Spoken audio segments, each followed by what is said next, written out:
નમસ્કાર, હું છું માર્ગી. આપની સાથે હેડલાઇન્સમાં જોઈએ કેટલાક મહત્વના સમાચાર. સાબરમતી આશ્રમના રીડેવલપમેન્ટને હાઈકોર્ટે લીલી ઝંડી આપી દીધી છે. આશ્રમ નજીક રહેતા વ્યક્તિ જયેશ વાઘેલા અને કરણ સોનીની વળતર બાબતની અરજી હાઈકોર્ટે ફગાવી દીધી છે. ઘર ખાલી કરવા બાબતે જ્યારે એમઓયુ થયા ત્યારે વળતરના 3 ને બદલે 4 વિકલ્પ હતા. ચોથો વિકલ્પ અમને જણાવાયો નહોતો તેવી રજૂઆત અરજીમાં કરાઈ હતી. જોકે આ દલીલના કોઈ પણ પુરાવા ન મળતા અરજી ફગાવી દેવાઈ છે. કાશ્મીર મુદ્દે સાઉદી અરેબિયાએ પાકિસ્તાનને આંચકો આપ્યો છે. પાકિસ્તાનના પીએમ શાહબાઝ શરીફ સાઉદી અરેબિયાના ક્રાઉન પ્રિન્સ મોહમ્મદ બિન સલમાનને મળ્યા હતા. એક સંયુક્ત નિવેદનમાં સલમાને કહ્યું કે બંને દેશોએ પરસ્પર વાતચીતથી પોતાના મુદ્દાઓ ઉકેલવા જોઈએ. હકીકતમાં ભારત કાશ્મીર મુદ્દાને દ્વિપક્ષીય ગણાવે છે અને કોઈ પણ ત્રીજા પક્ષની દખલગીરીનો ઇનકાર કરે છે. દરમિયાન સલમાનના નિવેદને પાકિસ્તાનને ચોંકાવી દીધું છે. વડાપ્રધાન શ્રી નરેન્દ્રભાઈ મોદીએ અરુણાચલ પર ચીનના ક્ષેત્રીય દાવાને ફગાવી દીધો છે. આસામ ટ્રિબ્યુનને આપેલા ઇન્ટરવ્યુમાં પીએમએ કહ્યું કે અરુણાચલ ભારતનો અભિન્ન ભાગ હતો, છે અને રહેશે. કેન્દ્રના સમયસર હસ્તક્ષેપ અને મણિપુર સરકારના પ્રયાસોને કારણે રાજ્યમાં સ્થિતિ સુધરી છે. ચીને તાજેતરમાં જ ભારતીય રાજ્યના વિવિધ સ્થળોના 30 નવા નામોની યાદી બહાર પાડી છે. જે બાદ પીએમએ અરુણાચલને ભારતનો ભાગ ગણાવીને ચીનને જવાબ આપ્યો છે. ઉનાળામાં લોકો એસીમાં રહેવાનું પસંદ કરે છે. જો તમે પણ એસીમાં વધારે સમય વિતાવો છો તો આ સમાચાર વિશે ખાસ ધ્યાન આપો. એસી શરીરમાંથી ભેજ શોષી લે છે, જેને કારણે ત્વચામાં શુષ્કતા આવે છે. ત્વચાની સ્થિતિસ્થાપકતા ઉપર પણ અસર થાય છે. કરચલીઓ અને ફાઇન લાઇન્સ પણ વધે છે. આ ઉપરાંત શરીરમાં ડિહાઇડ્રેશનની સમસ્યા પણ વધી શકે છે. શ્વાસ સંબંધી રોગો જેમ કે ઉધરસ, શરદી વગેરે થઈ શકે છે. તેમજ એલર્જી અને અસ્થમાનું જોખમ પણ વધી શકે છે. માટે એસીનો ઓછો ઉપયોગ કરવો હિતાવહ છે. પાકિસ્તાનમાં ટાર્ગેટ કિલિંગનો ભારત પર આરોપ લગાવી પાકિસ્તાને અમેરિકાને મધ્યસ્થી કરવા કહ્યું હતું. આ અંગે યુએસ સ્ટેટ ડિપાર્ટમેન્ટના પ્રવક્તા મેથ્યુ મિલરે કહ્યું છે કે તેમની સરકાર આ મુદ્દે હસ્તક્ષેપ નહીં કરે. તેમણે કહ્યું કે આ બંને દેશનો અંગત મામલો છે અને બંને તેનો ઉકેલ શોધવો જોઈએ. ભારતે કહ્યું કે પાકિસ્તાન ભારત વિરોધી ખોટો પ્રચાર કરવા માટે નવા હથકંડા અપનાવી રહ્યું છે. આ ઉપરાંત ભારતે પાકિસ્તાનના ટાર્ગેટ કિલિંગના આરોપોને પણ ફગાવી દીધા છે.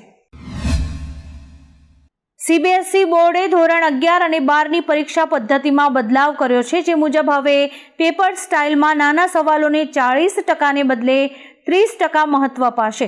કોન્સેપ્ટ આધારિત સવાલોને હવે 50% મહત્વ અપાશે. નવી પરીક્ષા પદ્ધતિનું પ્રશ્નપત્ર બોર્ડે તેની વેબસાઇટ પર મૂક્યું છે.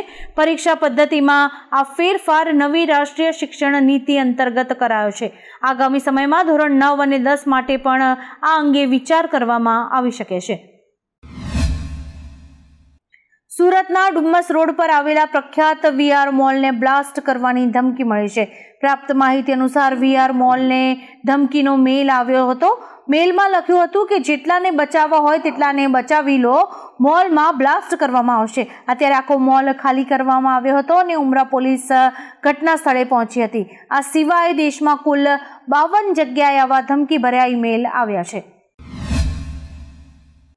એક મળતી માહિતી મુજબ વલસાડમાંથી ડુપ્લિકેટ તેલની ફેક્ટરી ઝડપાઈ છે. જેમાં બ્રાન્ડેડ કંપનીના સ્ટીકર લગાવીને તેલનું વેચાણ કરવામાં આવી રહ્યું હતું. જેના માટે પોલીસ દ્વારા 3 થી 4 દુકાનમાં તપાસ કરવામાં આવી હતી. મોટી માત્રામાં ડુપ્લિકેટ તેલનો જથ્થો આ દરમિયાન જપ્ત કરાયો છે અને પોલીસે ગુનો નોંધીને વધુ તપાસ હાથ ધરી છે. મતદાન વધારવા માટે એક નવો પ્રયોગ કરવામાં આવ્યો છે.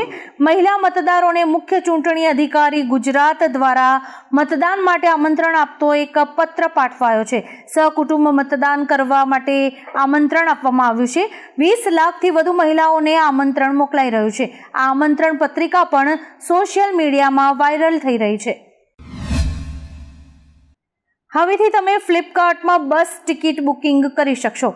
ફ્લિપકાર્ટે આ નવી સેવાઓ શરૂ કરી છે. ફ્લિપકાર્ટે રાજ્ય પરિવહન નિગમ અને ખાનગી એગ્રીગેટર્સ સાથે કરાર કર્યા છે. હાલ આ સેવાઓ બેંગ્લોર, ચંડીગઢ, દિલ્હી, જયપુર, ઇન્દોર, અમદાવાદ, હૈદરાબાદ, મુંબઈ અને ચેન્નાઈમાં ઉપલબ્ધ કરાવવામાં આવી છે. સ્કાયમેટે આ વર્ષે ચોમાસાની આગાહી કરી છે, જે મુજબ વર્ષ 2024માં દેશમાં ચોમાસું સામાન્ય રહેશે. સિઝનમાં વરસાદની સંભાવના 102% છે. જૂનથી સપ્ટેમ્બર સુધી ચાલતા ચોમાસા માટે સરેરાશ 868.6 mm વરસાદની શક્યતા છે. જોકે શરૂઆતમાં અલ નીનોની અસર જણાશે, પાછળથી તેની ભરપાઈ થઈ જશે. અગાઉ 12 જાન્યુઆરીએ સ્કાયમેટે ભારતમાં ચોમાસું સામાન્ય રહેશે તેવી સંભાવના વ્યક્ત કરી હતી. અમદાવાદમાં આવેલા અટલ બ્રિજ અને રિવરફ્રન્ટ પાર્કના સમયમાં ફેરફાર કરવામાં આવ્યો છે. મુલાકાત લેતા પ્રવાસીઓ હવે રાતના 11 વાગ્યા સુધી મુલાકાત લઈ શકશે, પરંતુ ટિકિટ માટે વિન્ડો 10 વાગ્યા સુધી જ ખુલ્લી રહેશે. ઉલ્લેખનીય છે કે ચાલુ વેકેશનને ધ્યાનમાં રાખીને આ ખાસ નિર્ણય લેવાયો છે. આવા જ કેટલાક રસપ્રદ સમાચારો નિહાળવા માટે અમારી YouTube ચેનલને લાઇક, શેર અને સબસ્ક્રાઇબ કરો અને જોતા રહો હેડલાઇન્સ.